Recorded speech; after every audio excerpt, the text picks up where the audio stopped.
Did you know you can customize the background of your Google Messages conversations with different wallpapers and colors?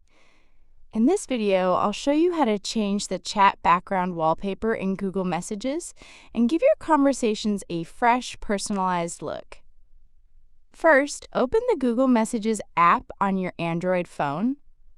Tap on Start Chat button in the bottom right corner. Next, open the conversation where you want to change the chat background. Tap the three-dot menu in the top right corner. Now tap on Chat Theme or Change Background, depending on the version available on your device. Here, you can customize Chat Theme in Google Messages app to choose from colors, choose a photo from your gallery, or default available categories like architecture, cityscapes, macro, space, sunsets, etc. Choose your favorite color and wallpaper from your phone and tap Apply button in the top right corner.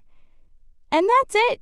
Your Google Messages chat background has been customized. Did your Google Messages app get this feature?